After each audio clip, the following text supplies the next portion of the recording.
Hello guys, my name is Deep और अभी हम लोग बात करने वाले हैं बोरुटो के 220 एपिसोड के बारे में। तो लास्ट वाले एपिसोड में बहुत सारी चीजें हुई है, जहाँ पे हम लोगों को व्हाइट कर्मा सील और ब्लैक कर्मा सील के बारे में काफी कुछ पता चला और कोड को एक रास्ता भी मिल चुका है एक परफेक्ट ओत्सुकी बनने का। और भी अगर इंपॉर्टेंट चीजों की बात की जाए तो अब नारुतो के पास कोरामा नहीं है और सास्के के पास अब कोई भी रेनेगान नहीं बची है। और देखा जाए तो कोना विलेज अभी सबसे ज्यादा वीकेस्ट पॉइंट पर है और दूसरी तरफ बोरुटो की बॉडी पे मोमोशिकी का धीरे धीरे कंट्रोल होता ही जा रहा है। अब नारुतो के पास कोरोमा की पावर ना होने के कारण उसकी रिकवरिंग पावर भी बहुत कम हो चुकी है। देखा जाए तो चीजें ना बद से बदतर होती ही जा रही है, पर ये जो 220 एपिसोड आया है ना, आपको थोड़ा सा तो रिलैक्सेशन देता ही है। तो अब स्टार्ट करते हैं 220 एपिसोड को। तो एपिसोड जैसे ही स्टार्ट होता है बोरुटो हमें मोमोशिकी से डरता हुआ दिखाई देता है और डरना भी जायज सी बात है, क्योंकि उसकी बॉडी पर मोमोशिकी का धीरे धीरे कंट्रोल बढ़ता ही जा रहा है, जो कि 80% से ज्यादा हो चुका है। बोरुटो को वो सब मोमेंट्स याद आते हैं जब मोमोशिकी ने उसकी बॉडी पे कंट्रोल किया था और उसने सास्के की रेनेगान को डिस्ट्रॉय कर दिया था। अब दूसरा सीन स्टार्ट होता है जहाँ पे कागे मीटिंग चल रही होती है, जहाँ पे सभी लोग कारा मेंबर्स के हाइडआउट्स के बारे में बात कर रहे होते हैं। यहाँ पे शिकामारू मेंशन करता है कि सास्के की रेनेगान डिस्ट्रॉय हो चुकी है, जिसके कारण वो दूसरे डायमेंशन में जा नहीं सकता।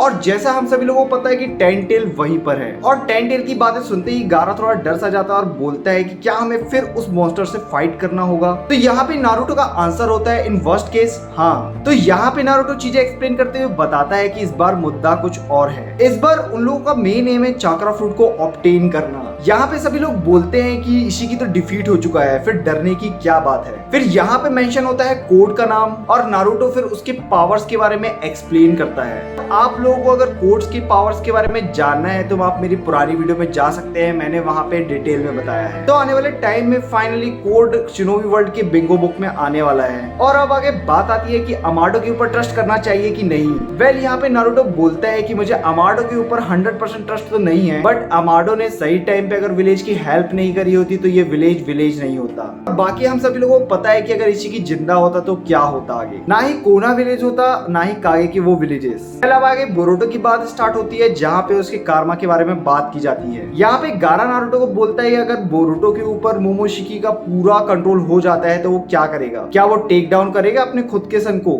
यहाँ पे नारुतो का आंसर होता है मुझे विलेज को बचाने के लिए अगर कुछ भी करना पड़े तो मैं करूंगा। यहाँ पे गारा नारुतो को बोलता है कि यू हैव लॉस्ट कोरोमा पावर्स। तो दूसरी तरफ सास्के की रेनेगान भी नहीं है, so how can you say that कि तुम मोमोशिकी को रोक भी पाओगे। सभी कागे लोग गारा को थोड़ा चुप रहने के लिए बोलते हैं। यहाँ पे गारा बोलता है कि मैं एक्सट्रीम सिचुएशन के लिए प्रिपेयर कर रहा हूँ। अब आगे होता ये है कि कावाकी को एक साइंटिफिक हैंड मिल चुका है और वो बिल्कुल ही ओरिजिनल दिखता है। आगे बोरुटो मित्सुकी को मिलता है और उसे बताता है कि मैं सो नहीं पा रहा हूँ बिकॉज ऑफ द मोमोशिकी। और आगे नारुतो को पता चलता है कि बोरुटो के पास सिर्फ 6 मंथ बचे हुए हैं और उसके बाद बोरुटो पूरा मोमोशिकी बन जाएगा। अब आगे एक सीन आता है जहाँ पे नारुतो और सास्के की बात होती है। यहाँ पे नारुतो फील करता हुआ दिखाई देता है कि वो कुछ नहीं कर पा रहा है। यहाँ पे नारुतो रिग्रेट करता हुआ दिखाई देता है। सास्के उसको समझाते हुए बोलता है कि this is not your fault, you are not responsible for this Naruto. यहाँ पे नारुतो बोलता है कि मेरे ऊपर रिस्पॉन्सिबिलिटी है पूरे विलेज को प्रोटेक्ट करने की, ऐसा हो कागे। और यहाँ पे ऐसा हो कागे मेरी रिस्पॉन्सिबिलिटी बनती है बोरुटो को रोकने की।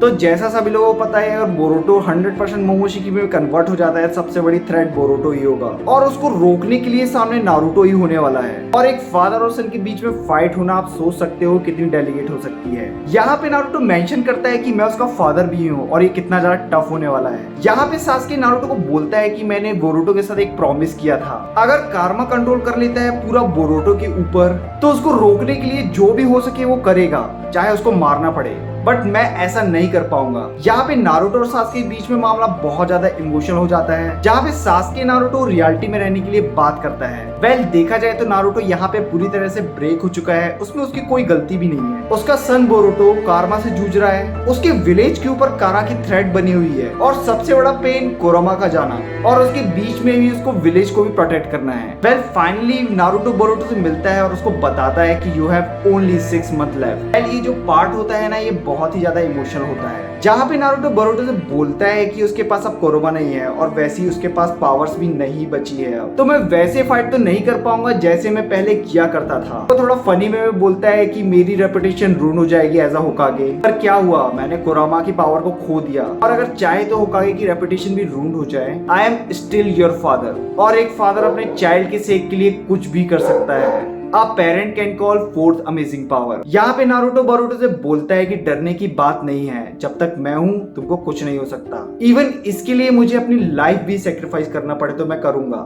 यहाँ पे बोरुतो नारुतो से बोलता है कैन आई ट्रस्ट यू, और यहाँ पे नारुतो बोलता है I never go back on my words. यहाँ पे बोरुतो नारुतो को बोलता है that's your Ninja way, right dad, I will counting on you. इसमें जो म्यूजिक की थीम होती है वो पुराने नारुतो की होती है, जो कि नारुतो देखने वाले को बहुत ज्यादा इमोशनल करती है। और बोलना तो नहीं चाहिए बट नारुतो के ऊपर ना थोड़ी दया सी आती है, क्योंकि वो कुछ कर नहीं पा रहा है। तो सिचुएशन ही कुछ ऐसी ही बन गई है। तो बोरुतो बहुत दिनों से सो नहीं पा रहा था और फाइनली नारुतो से बात करने के बाद वो सो जाता है। और फिर अमाडो की एंट्री होती है और अमाडो नारुतो को बताता है कि उसके पास मेडिसिन है जो कारमा की प्रोसेस को स्लो कर सकती है, बट इसके कुछ साइड इफेक्ट्स भी हो सकते हैं। जैसा कि अमाडो मेंशन करता है कि ये ब्याकुगान से रिलेटेड सीक्रेट एशियन रेसिपी से बनाया गया है इस मेडिसिन को, और बोरुतो ऑलरेडी इनहेरिट करता है ब्याकुगान की पावर को।